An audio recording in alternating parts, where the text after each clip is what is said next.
I've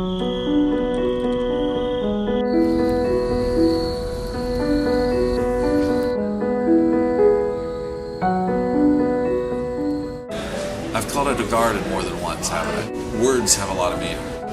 It's a ghost, it's a ruin, it's a laboratory, it's a monument, it's a teaching space, it's a pile.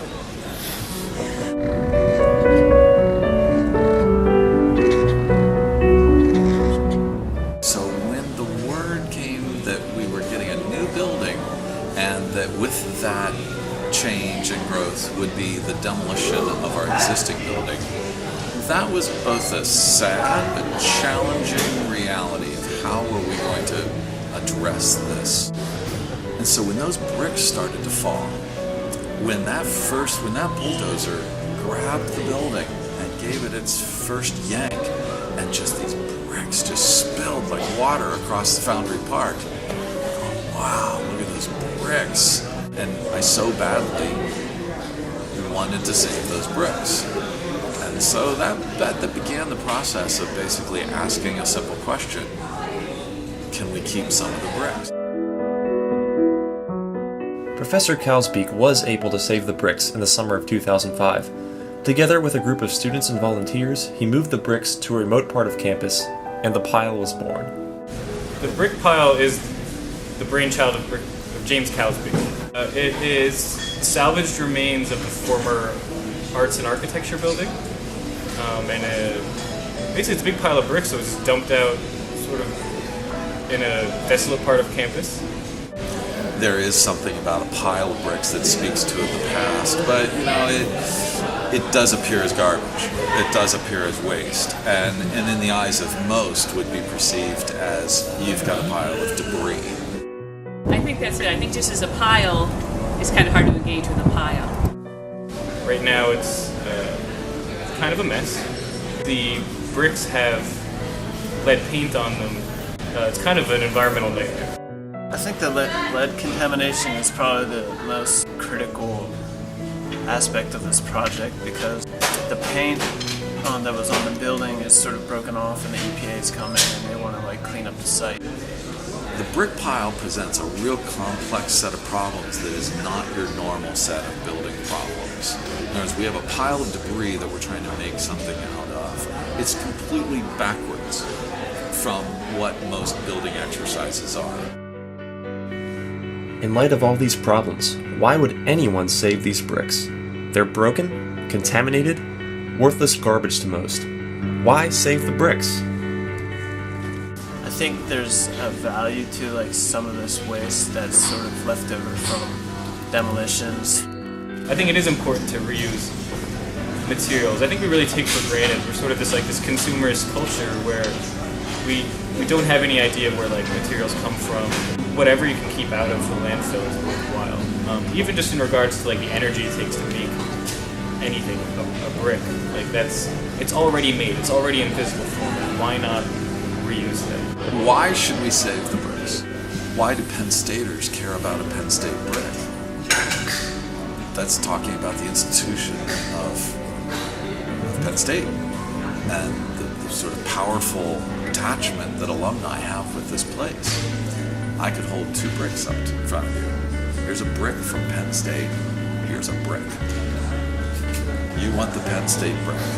And that brick is no different than this brick. Or more importantly, is it? I think it is. I think this brick is very different than this brick. At the brick pile, students are turning problems into opportunity. They are slowly transforming a pile of debris into a living memorial to the old building. In this way, the remnants of the units are providing students with an opportunity to learn about materials, reclamation, and their own heritage. What's exciting to me about it is it's nice just to be outside and working with your hands, doing some sort of repetitive physical labor in a sense. I have a lot of previous experience in building stuff, but I haven't gotten any opportunities to do that at the landscape level yet. So this is a good opportunity. Then we laid a patio, we're building walls.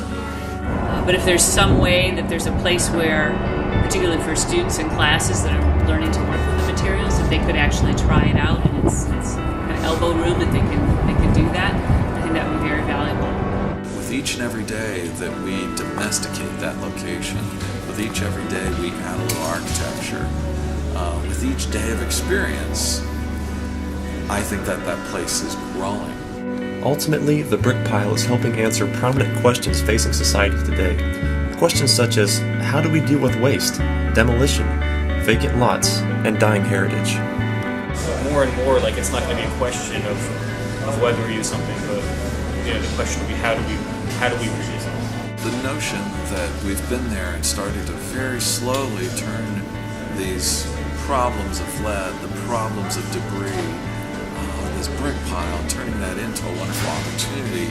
I'm just seeing the glimmers of the beginnings of gardens out there, and I think it's exciting. To me, it's important because, I grew up in a town that's shrinking, and there's a lot of vacant spaces. There's a lot of leftover demolition. Seeing this is interesting because it's helping me to revisualize how I can sort of reshape this, place that my family sort of belongs to. This is not about soil science. This is not about just simple sustainability. That I think at its core, this is about home. The engineering units, as a place, shouldn't be forgotten. It sounds overly romantic, but it was home, and I do think that what we're trying to do at the brick pile is emblematic of the manner in which we carry our homes with us. Sometimes that's really hard. Sometimes that demands work. It's a big pile of bricks. It's a very labor-intensive process to separate the leaded bricks from the non-leaded bricks. It's a lot of labor. It's a lot of man hours. It demonstrates that you don't need a lot of money to make something happen. If you have a plan and you have dedication, and you have most importantly people that see a point in doing what it is that you're doing. A lot of people have been saying, James, you've been out there for over 5 years. I never know how to address that, because to me that seems so short. 5 years? We're just beginning. The brick pile is also just beginning to explore the connection between man and materials. Not only is the brick pile exploring ways to enable people to relate to waste, debris, and vacancy, but in a human dimension, it explores the roles that materials play in connecting us to our heritage and our memories. There is something special about using pieces of a building in which students were taught for 100 years to continue to teach them something for 100 more.